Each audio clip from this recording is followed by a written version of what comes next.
Puji Tuhan, saya sampaikan selamat sore dan salam sejahtera dalam Tuhan Yesus Kristus. Selamat Paskah.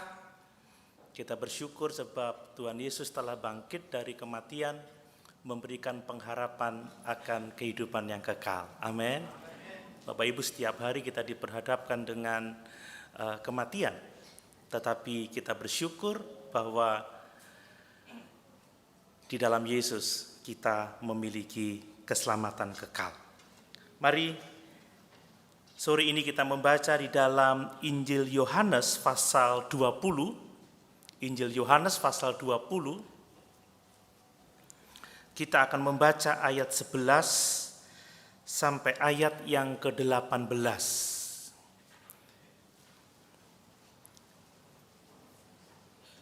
Yohanes pasal 20 ayat 11 sampai 18. Demikian firman Allah. Tetapi Maria berdiri dekat kubur itu dan menangis. Sambil menangis ia menjenguk ke dalam kubur itu. Dan tampaklah olehnya dua orang malaikat berpakaian putih, yang seorang duduk di sebelah kepala dan yang lain di sebelah kaki di tempat mayat Yesus terbaring. Kata malaikat-malaikat itu kepadanya, "Ibu, mengapa engkau menangis?" Jawab Maria kepada mereka, "Tuhanku telah diambil orang dan aku tidak tahu di mana ia diletakkan." Sesudah berkata demikian, ia menoleh ke belakang dan melihat Yesus berdiri di situ, tetapi ia tidak tahu bahwa itu adalah Yesus. Kata Yesus kepadanya, "Ibu, mengapa engkau menangis? Siapakah yang engkau cari?" Maria menyangka orang itu adalah penunggu taman, lalu berkata kepadanya, "Tuan, jikalau Tuan yang mengambil dia, katakanlah kepadaku di mana Tuan meletakkan dia, supaya aku dapat mengambilnya." Kata Yesus kepadanya, "Maria." Maria berpaling dan berkata kepadanya dalam bahasa Ibrani, "Rabuni," artinya guru. Kata Yesus kepadanya, "Janganlah engkau memegang aku, sebab aku belum pergi kepada Bapa. Tetapi pergilah kepada saudara-saudaraku dan katakanlah kepada mereka bahwa sekarang aku akan pergi kepada Bapakku dan Bapamu, kepada Allahku dan Allahmu." Maria Magdalena pergi dan berkata kepada murid-murid, "Aku telah melihat Tuhan, dan juga bahwa Dia yang mengatakan hal-hal itu kepadanya." Haleluya. Puji Tuhan. Bapak Ibu Saudara yang dikasihi Tuhan, kita membaca di sini bagaimana Maria yang berduka cita, Maria yang bersedih karena kematian Yesus di atas kayu salib, dan seketika kesedihannya digantikan dengan sukacita. Dia yang muram akhirnya berpengharapan sebab telah berjumpa dengan Yesus yang bangkit itu. Bapak Ibu, saya mau mengatakan bahwa Yesus yang bangkit itu adalah satu-satunya pengharapan bagi kita, supaya kita dapat melalui berbagai macam penderitaan yang mungkin kita alami di dunia ini. Kita tidak bisa memungkiri bahwa hidup di dunia ini penuh dengan penderitaan. Ada begitu banyak pencobaan-pencobaan yang harus kita hadapi. Dan hanya pengharapan kepada Yesus yang bangkit itu yang akan memampukan kita melalui masa-masa sukar. Amin. Yang akan memampukan kita untuk menang atas pergumulan. Mengapa saudara? Sebab kita memiliki Allah yang hidup, Allah yang berkuasa, yang sekarang memerintah di sebelah kanan Allah Bapa sampai musuh-musuhnya ditaklukkan. Apapun yang terjadi, kita bisa yakin bahwa Allah turut bekerja di dalam segala sesuatu untuk mendatangkan kebaikan kita. Dia yang bangkit, Dia yang hidup, Dia yang memegang kendali atas segala sesuatu. Dia Tuhan di atas segala Tuhan, Dia Raja di atas segala Raja. Apapun yang terjadi dalam hidup kita ada dalam kontrol Tuhan. Amin. Dan apapun yang kita alami, kita percaya Dia yang hidup, Dia yang telah bangkit dari maut itu, Dia berkuasa dan sanggup menolong saudara dan saya. Mari kita belajar beberapa pelajaran yang sangat berharga dari kisah nyata ini, saudara, tentang bagaimana kalau kita mau sungguh-sungguh mencari Tuhan yang telah dibangkitkan itu, kita akan memiliki pengharapan yang kuat dalam menghadapi kehidupan yang penuh dengan kesukaran ini. Kalau kita membaca di ayat-ayat yang sebelumnya, kita menemukan bahwa kebangkitan Yesus telah membawa harapan, telah membawa sukacita bagi orang-orang yang sementara dilanda dengan keputusasaan, orang-orang yang sementara dilanda dengan kesedihan. Kalau Bapak Ibu ingat tentang dua orang murid yang berjalan ke Emmaus setelah kematian Tuhan, mereka begitu bersedih, mereka begitu berduka, dan kita bisa memahami kekecewaan mereka ketika mereka berkata seorang dengan yang lain tentang kematian Tuhan. Dan saat Yesus bertanya tentang mereka, apa yang sedang mereka bicarakan, mereka mengungkapkan kesedihan dengan berkata, padahal kami dahulu mengharapkan bahwa Dialah yang datang untuk membebaskan bangsa Israel. Mereka punya pengharapan Yesus sebagai Mesias yang akan menegakkan kembali kejayaan kerajaan Daud. Tetapi tidak berapa lama Yesus telah mati disalib dengan cara yang sangat mengerikan. Maka harapan mereka hancur, pupuslah harapan mereka. Tetapi setelah mereka berjumpa dengan Yesus yang bangkit, setelah Yesus makan berjamuan bersama-sama dengan mereka, maka celiklah mata mereka dan mereka mengenali bahwa itu adalah Yesus. Amin. Dan saat mereka melihat Yesus yang bangkit, mereka punya pengharapan. Dari orang-orang yang menderita, dari orang-orang yang bersedih hati, dari orang-orang yang kecewa, menjadi orang-orang yang memiliki pengharapan yang kuat di dalam Yesus Kristus yang telah bangkit itu. Jadi kita melihat bahwa perjumpaan dengan Yesus yang bangkit itu mendatangkan pengharapan yang besar dalam kehidupan kita orang percaya. Amin. Apa masalah kita hari-hari ini, saudara? Kalau engkau percaya Yesus bangkit, Yesus hidup, dan engkau memiliki persekutuan dengan Dia, tidak ada satupun yang akan dapat membuat kita takut dan khawatir dalam hidup ini. Kemudian saudara, kita juga melihat para murid pada waktu itu, murid-murid mengalami keadaan yang sangat sukar. Mereka begitu kecewa, mereka begitu sedih. Kenapa? Sebab mereka telah meninggalkan segala sesuatu untuk mengikut Yesus. Mereka menggantungkan seluruh pengharapan mereka kepada Yesus yang adalah Mesias.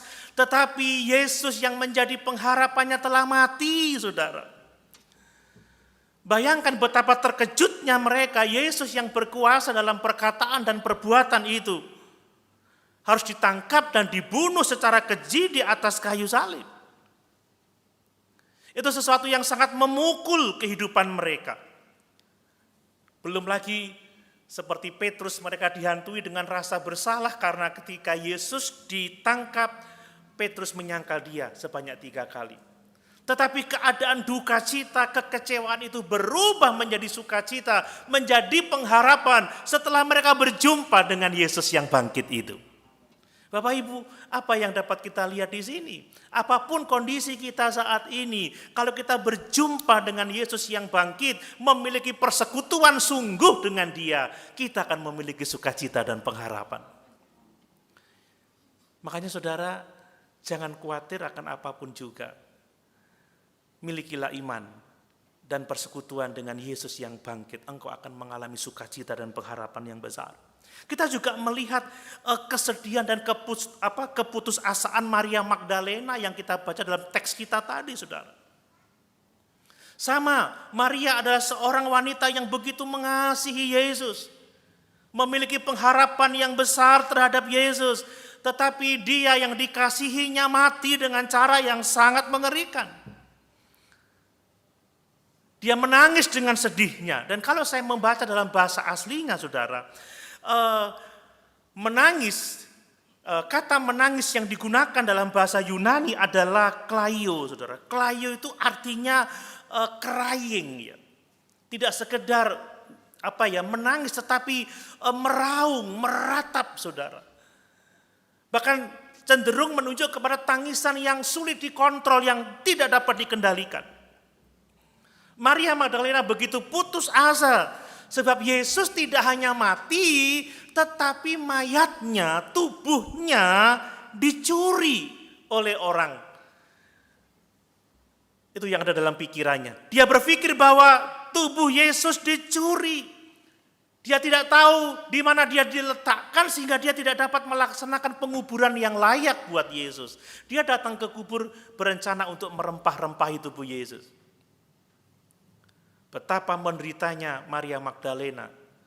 Dia begitu bersedih hati. Tetapi setelah dia berjumpa dengan Yesus yang bangkit itu, saudara, kesedihannya digantikan dengan sukacita. Dia memiliki pengharapan yang besar dan sanggup melalui masa-masa sukar, sebab Tuhan Yesus yang dipercayai, yang dikasihinya, ternyata dia hidup, dia bangkit dari kematian, memberi pengharapan yang luar biasa besar. Sekali lagi, bagi orang-orang yang mengalami kesedihan, yang mengalami duka cita, yang mengalami persoalan, saudara, berjumpa dengan Yesus yang bangkit itu selalu memberikan pengharapan dan dapat mengubah kehidupan kita. Saya ingin mengajak kita semua belajar dari kisah ini, saudara. Bahwa seperti Maria, kita harus dengan sungguh-sungguh mencari Tuhan yang bangkit itu. Amin. Sekalipun pada waktu itu pengertian Maria mencari Tuhan itu adalah ingin merempah-rempahi mayat Yesus, tetapi Maria ingin berjumpa dengan Yesus.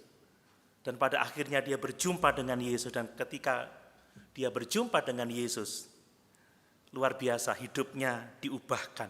Mari kita mau menjadi orang-orang percaya yang dalam hidup ini mengalami perjumpaan senantiasa dalam Yesus.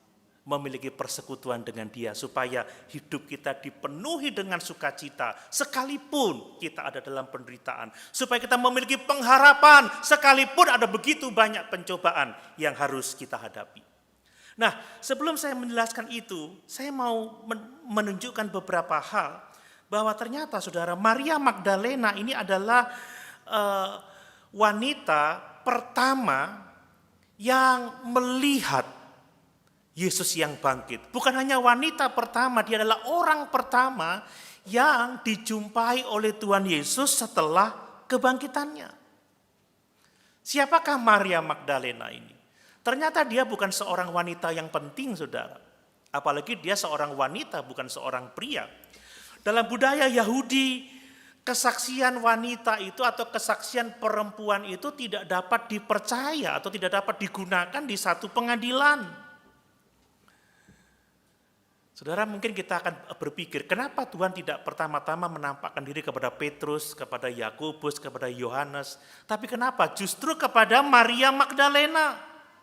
Atau setidaknya kalau dia mau menampakkan diri kepada seorang wanita, kenapa dia tidak menampakkan diri kepada Maria ibu Yesus? Tetapi sungguh luar biasa di sini bahwa Yesus, dia berkenan menampakkan diri atau memperlihatkan dirinya pertama kali kepada Maria Magdalena, seorang perempuan biasa. Dan hal yang lebih menarik, saudara, ternyata Maria Magdalena ini memiliki masa lalu yang agak suram, saudara. Bahkan mungkin masa lalu yang suram. Yesus pernah satu kali waktu mengusir 7 setan dari Maria Magdalena. Kita ingat bahwa angka 7 itu bicara tentang kesempurnaan. Itu menunjukkan bahwa Maria pernah satu waktu dikuasai, dikendalikan, didominasi oleh kuasa-kuasa kegelapan.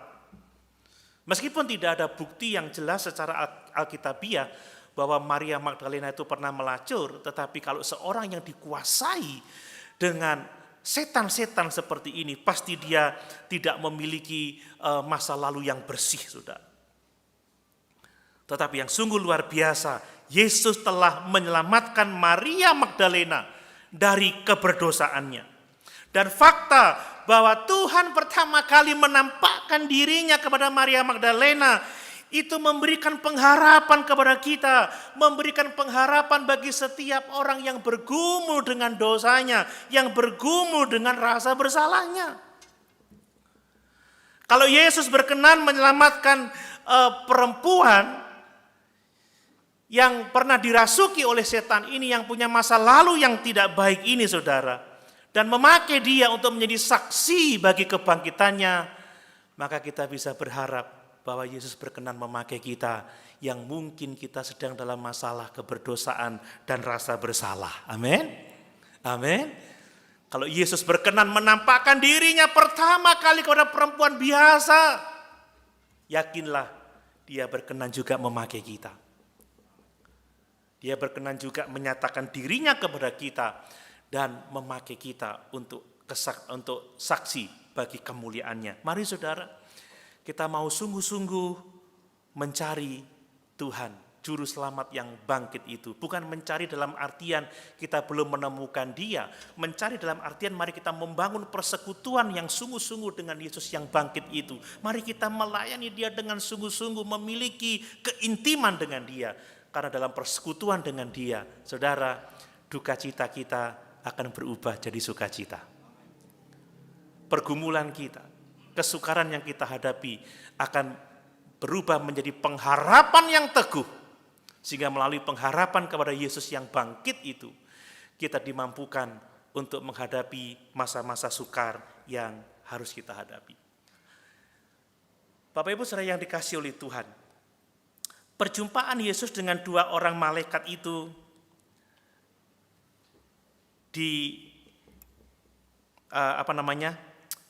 ditandai dengan pertanyaan, mengapa engkau menangis, ibu? Mengapa engkau menangis? Bahkan Yesus juga menanyakan hal yang sama dan kemudian dia menambahkan dengan, ibu, apa yang engkau cari?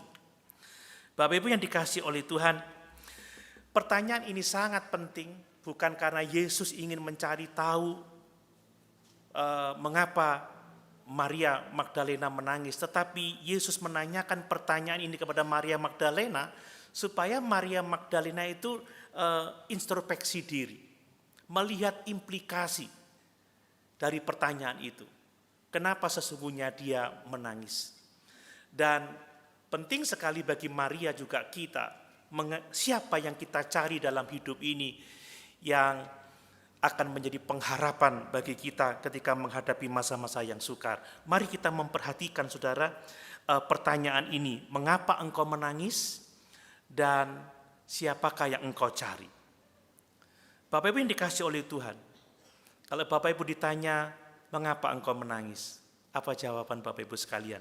Tatkala Bapak Ibu menangis, ada banyak alasan kita menangis, ada banyak alasan kita berduka cita. Tetapi yang jelas, kita menangis karena kita mengalami kesedihan.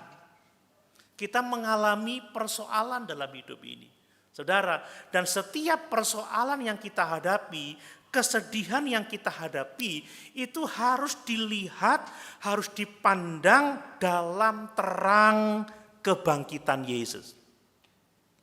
Dengan kata lain, pergumulan apapun yang kita hadapi, itu harus dipandang dalam terang kebangkitan Yesus.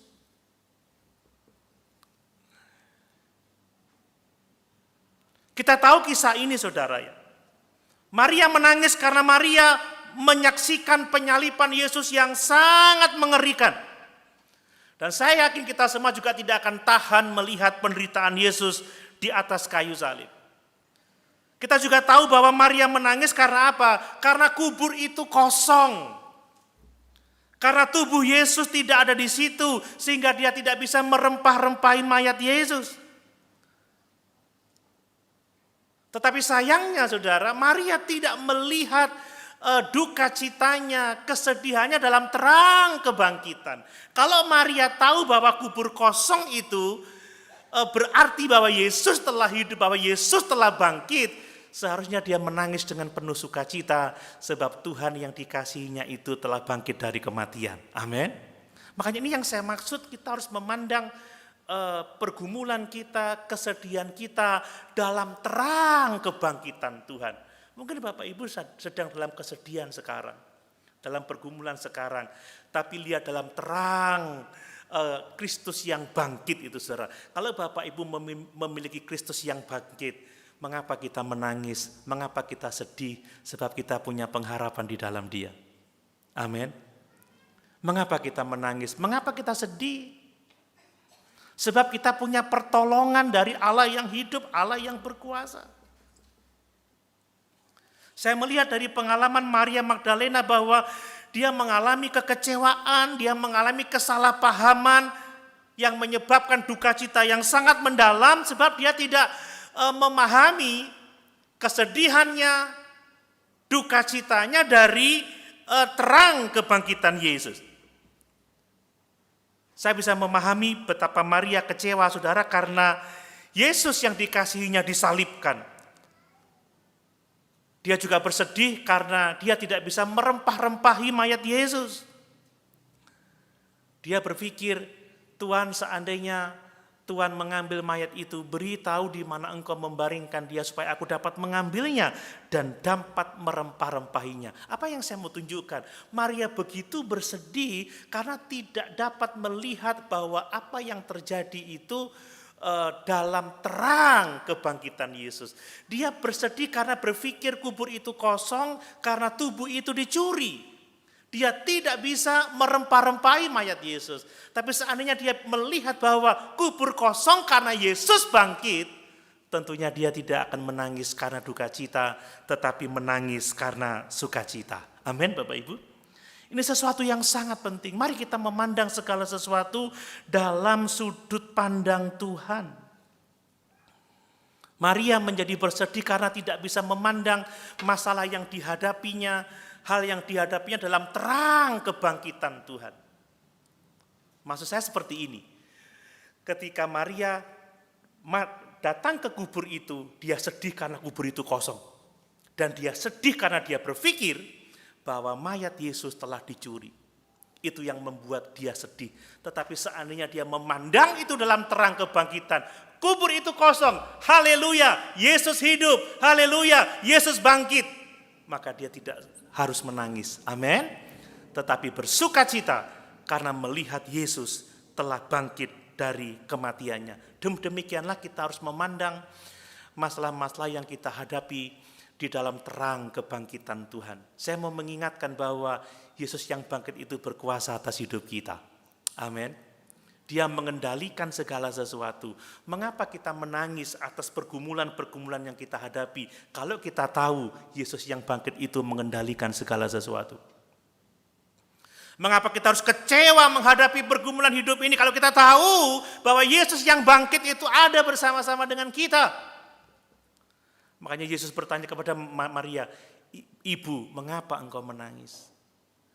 Kalau aku telah mati dan telah bangkit, mengapa engkau menangis? Demikian sekarang Yesus bertanya kepada kita, mengapa kita menangis atas penderitaan-penderitaan yang kita alami, pergumulan yang kita hadapi, kalau kita tahu bahwa Yesus telah bangkit dan menyertai kita untuk selama-lamanya. Amin. Mari kita kuat, saudara, memandang setiap persoalan kita di dalam terang kebangkitan Tuhan Yesus Kristus. Kemudian Maria juga bersedih karena apa? Karena ada orang jahat yang mengambil mayat Yesus. Sekali lagi, dia tidak memandang masalahnya dalam terang kebangkitan Tuhan. Kalau Maria dapat memahami bahwa Allah itu Allah yang berkuasa, Allah yang bangkit, Allah yang hidup, tentunya dia tidak akan sesedih itu. Tidak mungkin Tuhan membiarkan tubuhnya dicuri kalau itu tidak diizinkan oleh dia. Tidak mungkin ada sesuatu yang dapat mencelakai dia kalau itu tidak dikehendakinya. Dengan kata lain, saudara, kalau kita tidak memahami hidup ini dalam pengendalian Tuhan, dalam kontrol Tuhan, kita pasti akan bersedih dalam hidup ini. Tatkala kita memandang Yesus yang bangkit itu berkuasa atas segala sesuatu dan kita mengingat kata firman Tuhan bahwa dia turut bekerja di dalam segala sesuatu untuk mendatangkan kebaikan bagi kita, pasti kita tidak akan menangis menghadapi pergumulan-pergumulan itu. Amin. Pasti kita akan dapat bersukacita, dapat bergembira dan berpengharapan, saudara. Mari kita memandang setiap persoalan hidup kita di dalam terang kebangkitan Yesus. Dia hidup, dia berkuasa, dia ada bersama-sama dengan kita, sehingga tidak ada alasan bagi kita untuk menangis. Karena persoalan-persoalan yang kita hadapi, justru kita berpengharapan, justru kita bersukacita, sebab dia yang bangkit akan menolong dan memberkati kita. Yang selanjutnya, saudara, kenapa Maria bersedih? Kenapa dia menangis? Sebab kematian Yesus membuat dia sangat berduka cita. Demikian juga kita orang-orang percaya selalu berduka cita atas kematian orang-orang yang kita kasihi.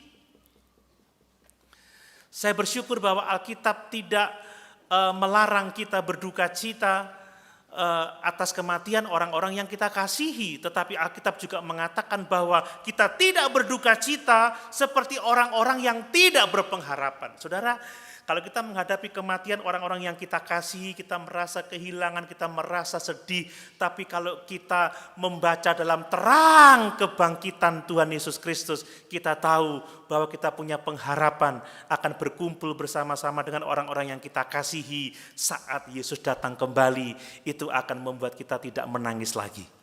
Amin. Ini pengharapan yang sangat luar biasa. Pengharapan yang sangat besar bagi kita, saudara. Paulus berkata di dalam 1 Tesalonika ayat yang keempat, kalau kita percaya bahwa Yesus telah mati dan telah bangkit, maka kita percaya juga bahwa orang-orang yang telah mati di dalam Tuhan akan dikumpulkan bersama-sama dengan Yesus, dan bahwa saat kedatangannya orang-orang mati akan terlebih dahulu dibangkitkan, dan kita yang masih hidup akan diubah seketika menyongsong Tuhan di angkasa, dan demikianlah kita akan selama-lamanya bersama-sama dengan Tuhan. Apapun yang kita hadapi dalam hidup ini, kalau kita memandangnya dalam terang kebangkitan Tuhan, terang Yesus yang bangkit, saudara, duka cita akan berubah menjadi sukacita. Pergumulan akan berubah menjadi pengharapan, sebab di dalam Yesus yang bangkit itu ada jawaban, di dalam Yesus yang bangkit itu ada pertolongan. Nah, lalu yang berikutnya, saudara, pertanyaan, Ibu, siapa yang engkau cari, saudara? Pertanyaan ini juga penting, saudara. Dan menarik sekali sebelum Maria menjawab pertanyaan itu, sebelum menjawab pertanyaan yang pertama, Ibu, mengapa engkau menangis? Langsung Yesus menyusul dengan pertanyaan yang kedua, siapakah yang engkau cari? Bapak Ibu yang dikasihi oleh Tuhan, tadi sudah saya katakan, kalau kita mencari Yesus yang bangkit, membangun persekutuan dengan Dia, membangun hubungan yang intim dengan Dia, kita akan mengalami sukacita dan pengharapan dalam setiap pergumulan hidup kita. Dan inilah yang dialami oleh Maria, saudara. Maria menangis dan dia ditanya, Ibu, siapa yang engkau cari? Jelas Maria sedang mencari Tuhan yang telah mati itu. Saya melihat bahwa cintanya kepada Yesus patut dipuji, kasihnya sangat besar. Tetapi apa gunanya, saudara, ya, bagi Maria untuk menemukan mayat Yesus, merempah-rempahinya. Dan apa yang bisa diharapkan dari mayat, dari jenazah, saudara, ya, tidak ada. Itu menggambarkan tentang agama yang mati. Agama yang tidak bisa menolong kita.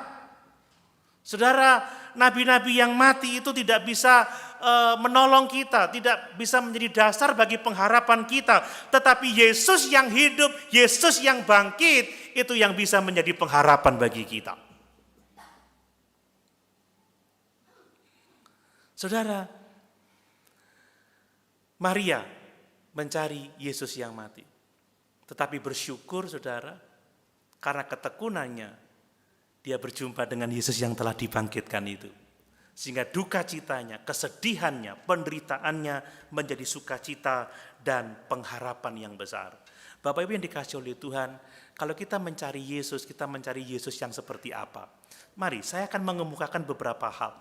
Bahwa kalau kita mencari Yesus, kita itu mencari Yesus Sang Juru Selamat yang telah disalibkan. Amin. Ini kebenaran Injil yang harus selalu kita ingat, saudara. Saya yakin Maria tentu tahu bahwa Yesus itu mati disalibkan. Tetapi Maria tidak tahu bahwa Yesus disalibkan untuk menanggung dosa-dosa kita. Yesus disalibkan untuk menebus kita dari segala kejahatan kita. Dan Maria tidak tahu bahwa dia akan dibangkitkan pada hari yang ketiga untuk memberikan keselamatan kepada setiap orang yang percaya kepadanya. Maria tidak melihat itu dalam terang Yesus Sang Juru Selamat dan terang Yesus yang dibangkitkan itu. Mari kita mencari Tuhan yang telah mati untuk memikul dosa-dosa kita di dalam tubuhnya di atas kayu salib. Amin.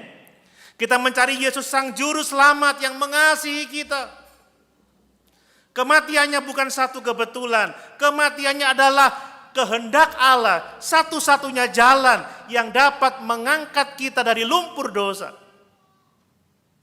Hanya berjumpa dengan Yesus yang telah mati memikul dosa-dosa kita di atas kayu salib, kita akan memiliki pengharapan, kita akan memiliki kehidupan yang kekal. Mengapa ini penting bagi kita, saudara? Sebab ada banyak di luaran sana yang mengatakan bahwa sesungguhnya Yesus itu tidak mati.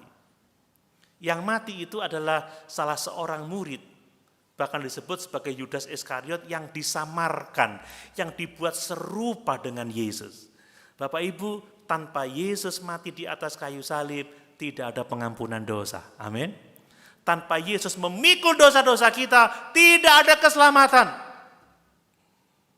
Mari iman kita diteguhkan bahwa kita adalah orang-orang yang percaya kepada Yesus yang telah mati karena dosa-dosa kita.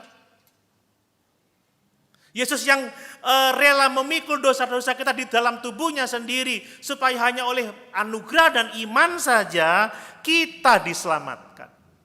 Ini berkat yang sangat luar biasa. Jangan lupakan ini, saudara. Itu sebabnya kenapa setiap kita melakukan perjamuan Tuhan, kita itu dikatakan memberitakan kematian Tuhan sampai Dia datang. Sebab kematian Tuhan di atas kayu salib itu membuahkan pengampunan yang sempurna bagi setiap orang yang percaya kepadanya. Amin. Ini berkat yang sangat luar biasa. Lalu Yesus siapa yang kita cari? Yesus yang tidak hanya mati untuk dosa-dosa kita, tetapi Yesus Juru Selamat yang mati, tetapi juga bangkit dari kematian. Sehingga Dia berkuasa untuk memberikan kehidupan yang kekal kepada setiap orang yang percaya kepadanya. Ingat saudara, inti Injil adalah kematian dan kebangkitan Tuhan. Tanpa kematian, Tuhan tidak ada pengampunan dosa. Tanpa kebangkitan, kita masih tetap tinggal di dalam dosa. Kebangkitan itu menyatakan bahwa korban Yesus dikenan oleh Allah. Bahwa korban Yesus adalah korban yang berbau harum di hadapan Allah. Dan melalui korban yang dikenan itu, maka pengampunan dosa kita telah diterima oleh Bapa di surga. Mari kita mencari Dia yang telah mati untuk dosa-dosa kita dan telah dibangkitkan untuk memberikan kehidupan yang kekal kepada setiap orang yang percaya kepadanya. Yesus siapa yang kita cari? Dia yang telah mati, Dia yang telah bangkit, dan Dia yang juga telah naik ke surga. Amin. Ini berkat yang sangat luar biasa. Menarik sekali ketika Maria memegang Yesus atau Maria memeluk Yesus. Maka Yesus berkata, janganlah engkau memegang aku, sebab aku belum pergi kepada Bapa. Tetapi pergilah kepada saudara-saudaraku dan katakanlah kepada mereka bahwa sekarang aku akan pergi kepada Bapakku dan Bapamu, kepada Allahku dan Allahmu. Ada orang yang salah paham dengan kata-kata janganlah engkau memegang aku. Saudara, ini bukan dalam artian harafiah bahwa Yesus itu tidak mau dipegang oleh Maria pada waktu itu. Karena kita tahu bahwa Yesus ketika Dia berjumpa dengan semua murid, Dia mengizinkan tangannya untuk dipegang oleh para murid. Tangan yang berlubang paku. Dia juga mengizinkan kakinya diraba oleh para murid. Kaki yang berlubang karena paku itu. Bahkan kepada Thomas, Yesus mengizinkan Thomas meraba lambungnya yang tertusuk tombak itu. Lalu apa yang dimaksud jangan engkau memegang aku? Saudara, Yesus berkata kepada Maria, jangan cegah aku, jangan tahan aku. Karena aku harus pergi kepada Bapa dan kepergianku kepada Bapa akan mendatangkan Roh Kudus yang akan menyertai mereka untuk selama-lamanya. Amin. Di sini Yesus menunjukkan hubungan yang baru dengan para murid, bahwa setelah kematiannya, setelah kebangkitannya dan kenaikannya ke surga, dia tidak akan hadir secara fisik di antara para murid, di antara para orang percaya, tetapi dia hadir secara rohani melalui karunia Roh Kudus yang dicurahkan pada saat hari Pentakosta itu. Sungguh luar biasa kasih Tuhan kepada kita. Tatkala kita berjumpa dengan Yesus yang telah mati memikul dosa-dosa kita, tatkala kita berjumpa dengan Yesus yang bangkit dan yang naik ke surga, yang memberikan Roh Kudus kepada kita, saudara, kesedihan berubah menjadi sukacita. Di tengah-tengah pencobaan ada pengharapan yang besar, sebab Yesus yang bangkit, dia sanggup menolong kita, dia sanggup memberkati kita. Amin. Nah, lalu bagaimana cara kita mencari Yesus yang telah mati, yang telah bangkit, dan yang naik ke surga itu? Mari kita belajar dari contoh Maria Magdalena ini, saudara. Perhatikan bahwa Maria Magdalena ini mencari juru selamat itu dengan sikap yang jujur, dengan sikap yang tulus. Dia mencari dengan menangis, dia mencari dengan kesedihan, saudara ya. Dia tidak berusaha menenangkan dirinya terlebih dahulu, tetapi dia menangis, meraung-raung, dia menjerit karena dia memang bersedih hati pada waktu itu.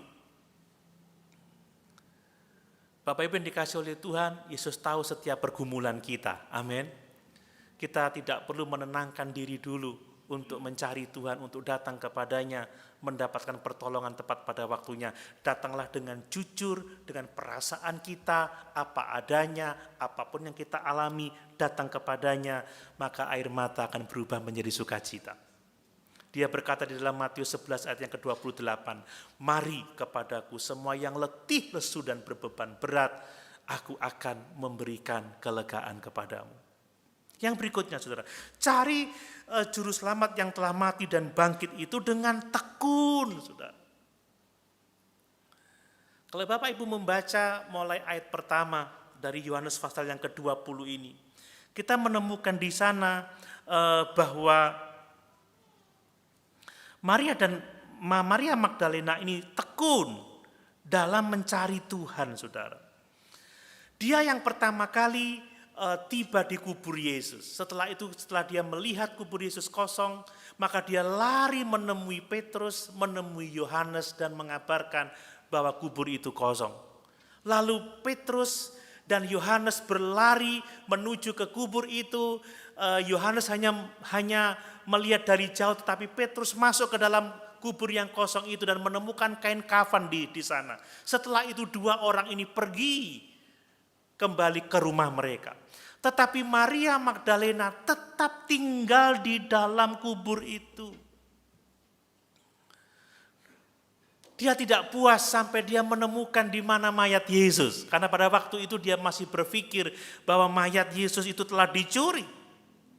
Tetapi kita melihat ketekunan dari Maria. Dia tidak segera pulang, tetapi dia tetap tinggal menangis di dekat kubur itu. Dan ketika dia melihat ke dalam kubur itu,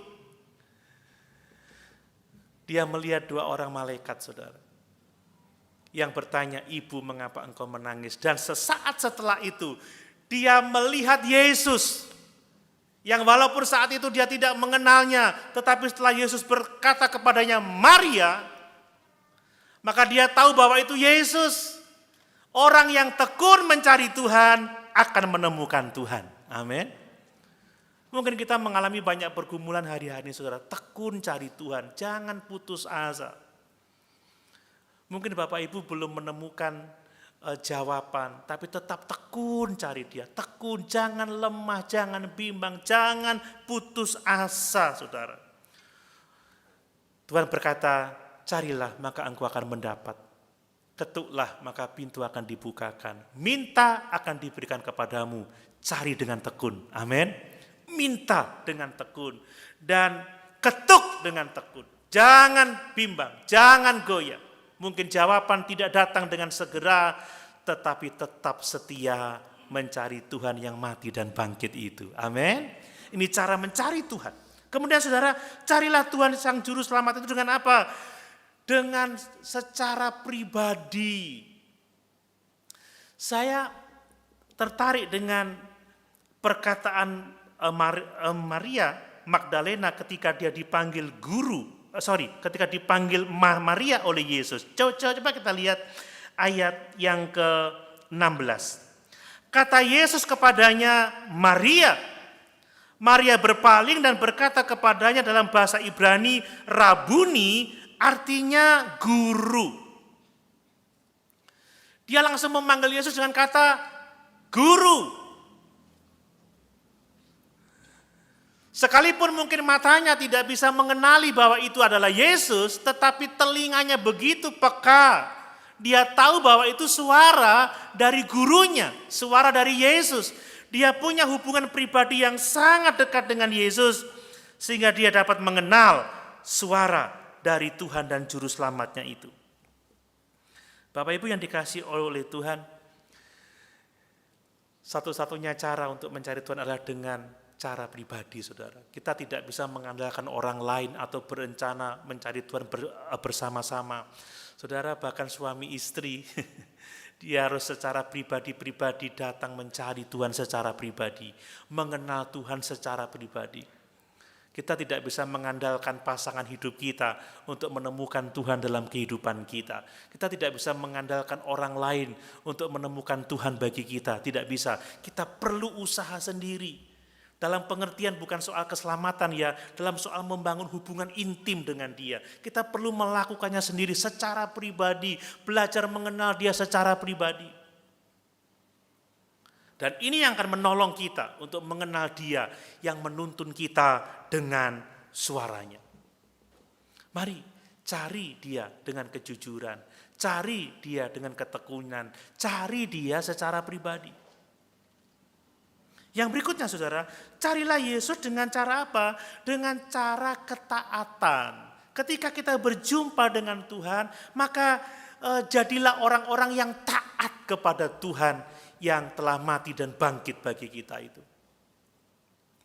Kita harus tahu bahwa Yesus bukan seperti jin Aladin yang akan memenuhi setiap permintaan kita, tetapi Dia adalah Tuhan yang Maha Kuasa.